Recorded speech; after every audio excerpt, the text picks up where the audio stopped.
On Thursday, a 45-year-old man called Rohit Arya held 17 children, a 75-year-old woman and a studio staffer hostage inside a Powai recording studio. He had summoned children aged 12 to 15 to RA studio for what he said was a final audition for a web series. They had come from Navi Mumbai, Kolhapur, Satara and Sagni. By evening, the children were rescued and Rohit Arya was shot dead.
Side लो मित्र, side लो, gate लावलं, side low.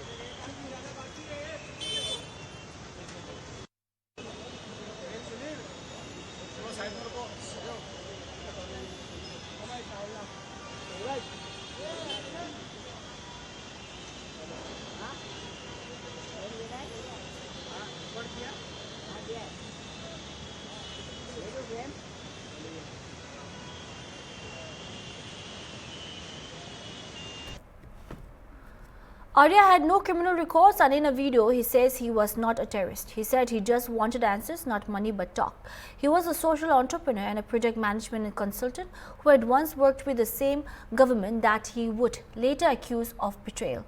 An alumnus of Symbiosis and ISP Mumbai, he ran an outfit that produced awareness films on social causes. So what pushed him to take the extreme step to hold innocent people hostage? The issue began 3 years ago, when he launched a Swachhta Monitor program, a citizen-driven cleanliness movement that was taken up enthusiastically by the state school education department. But when the results of the top-performing schools were declared, Arya said he discovered that the list of awardees bore no resemblance to the one his team had compiled. When he raised objections, he claimed the department turned on him. His payments, he alleged, were blocked. In April, he submitted a fresh proposal. By June, nothing had moved. Desperate to keep his initiative alive, Arya turned his project Swachhta Monitor into a private effort, asking schools to contribute ₹500 each to cover operational costs. The department reacted by accusing him of profiteering and breaching protocols. The state later launched its own parallel cleanliness drive, allocating ₹5 crore to a scheme Arya claimed was based on his idea. Feeling robbed and unheard, he began a hunger strike.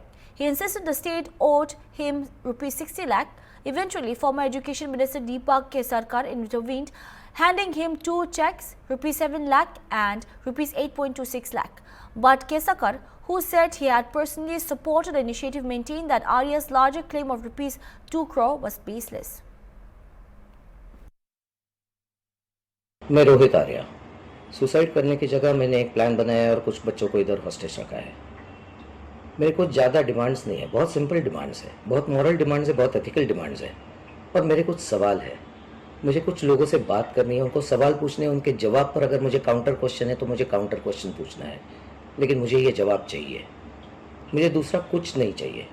ना मैं terrorist हूँ, ना मेरे बहुत बड़ी पैसों की demand है, कुछ भी पैसों की डिमांड तो है ही नहीं, इमोरल तो बिल्कुल भी नहीं है।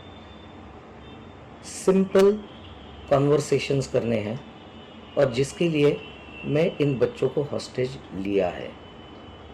ये मैंने एक प्लान के तहत ही हॉस्टेज लिया है। लेट्स चेंज 4 मैं सच में करने वाला हूँ। अगर जिंदा रहा तो मैं करूँगा, अगर मैं मर गया तो कोई और करेगा, लेकिन होगा ज़रूर। इन्हीं बच्चों के साथ होगा अगर इनको हार्म नहीं होता है तो, because the slightest wrong move from your end will trigger me कि मैं ये पूरा जगह को आग लगा दूं और उसमें मर जाऊं।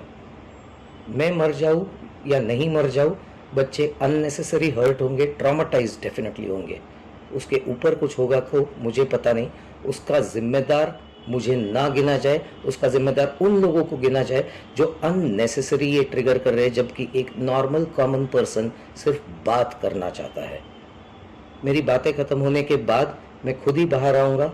मैं अकेला नहीं हूँ, मेरे साथ और भी लोग हैं, कई सारे लोगों को ये परेशानियां हैं, और ये मैं salute. Shiv Sena UPT leader Suraj Lokane confirmed on Thursday Rohit Arya, now deceased, had a project Mere Shala Sundar Shala. The project was run in August 2024, but he did not give his due payment. Education Minister Deepak Kesakar was just giving him assurance that he would be given his due amount, but nothing happened. So he took the wrong step. Let's hear more political reaction on the incident. नहीं, उसकी inquiry होना चाहिए कि क्यों kidnap किया, क्या पूरा issue क्या है। और अगर डायरेक्ट उसको इनकाउंटर कर दिया तो पूरी स्टोरी मालूम नहीं पड़ेगी। तो हमारे जैसा आदमी ये सोचेगा कि ये किडनैप करके रखा है इतने दिनों से, क्यों किडनैप किया, क्या इशू है पूरा। उसके बाद उसको फांसी के फंदे पर चढ़ाना चाहिए। रोहित आर्या करके जो एक प्रोजेक्टर था, उसका मेरी शाला सुंदर शाला, तो 2024 में अगस्त में उनका वो प्रोजेक्ट रन हुआ था, मगर उनका कोई मुआवजा मिला नहीं था। दीपक केसरकर जो शालेय शिक्षण मंत्री थे, वो सिर्फ उनको आश्वासन दे रहे थे, मैं आपको सब एक करके दूंगा, मगर वो नहीं किया, इसलिए वो नैराश्यमय हो गए। और उसके वजह से उन्होंने आज जो गलत तरीका चुना है, और उसकी वजह से पूरे महाराष्ट्र को आज किधर तो कुछ तो सहन करना पड़ा है। पत्रकार भवन के इधर वो 26 दिन उपोषण के लिए बैठे थे, उनको कुछ तो न्याय मिले, मगर उधर कुछ नहीं, उनकी जान जा रही थी। इसके वजह से हमने उनको दवाखाने में लेके उनकी जान बचाई थी। इधर वो रहते थे, उनकी स्वरांजलि A1 करके उनका फ्लैट है, उनके ससुर का इधर रहते थे वो। क्या प्रतिक्रिया है? देखिए, घोषणा पत्र जो एनडीए का जारी होगा वो लागू भी होगा, और जहां तक सो कॉल्ड इंडिया गठबंधन और बिहार के परिवेश में महागठबंधन के घोषणा पत्र की जो उन्होंने जारी किया है, वो तो एक झूठ और छलावा और एक धोखा है। जब वो 57 साल में आजादी के बाद अब तक 10% भी नहीं कर पाए, उसका जो वो कह रहे हैं इतनी नौकरी देंगे, तो वो बिल्कुल ठीक उसी तरह कि चाची की मूंछों से ऊपर जाते हुए हवाई जहाज को फाड़ देंगे। ना चाची की मूंछ होंगी, ना 2 किलोमीटर लंबी उठेंगी, ना हवाई जहाज फटेगा। तो उनका तो एकदम ये छलावा और धोखा और झूठ है। कि ट्रंप से डरते हैं प्रधानमंत्री मोदी, आपका क्या कहना है? ट्रंप से डरते हैं मोदी, ये सो कॉल्ड इंडिया गठबंधन की सबसे बड़ी पार्टी कांग्रेस और उसके नेता ये चाहते हैं कि झटके में कुछ बोल दें हमारे देश के प्रधानमंत्री, और वो उधर से जैसे चाइना के साथ या जैसे पूरे वर्ल्ड में सब देशों के साथ यूएस कर रहा, हमारे साथ भी ऐसे ही कर दें, तो फिर शोर मचाएं और सरकार को फेल दिखाएं। तो वो उनको हमारे देश की आर्थिक स्थिति खराब हो, इससे कोई लेना देना नहीं है राहुल गांधी जी को। वो बाहर निकल के ट्रंप की भाषा बोलते हैं, देश की इकोनॉमी डेड, संसद से बाहर निकल के वो कुछ भी बोलेंगे। वो इतने डर गए हैं मोदी जी से, इतने डर गए हैं एनडीए से, इतने डर गए हैं बीजेपी से कि खिलाफत करते करते वो वहां तक पहुंच जाते हैं किसी तरह बस सत्ता हाथ आ जाए, चाहे देश का कितना ही नुकसान हो जाए। तो इस तरह का बोलना उनका ये देश के खिलाफ जाता है। और मोदी जी इतने सहनशील हैं और हमारे विदेश मंत्रालय से कि कोई भी ऐसी बात नहीं बोलेंगे जो यूएस आकर के गुस्से में कुछ बात कर दे। और लेकिन हमारे देश की सरकार को, हमारे देश के प्रधानमंत्री को, हमारे देश के विदेश मंत्री को हमारा देश और देश के लोगों का हित सबसे पहले है।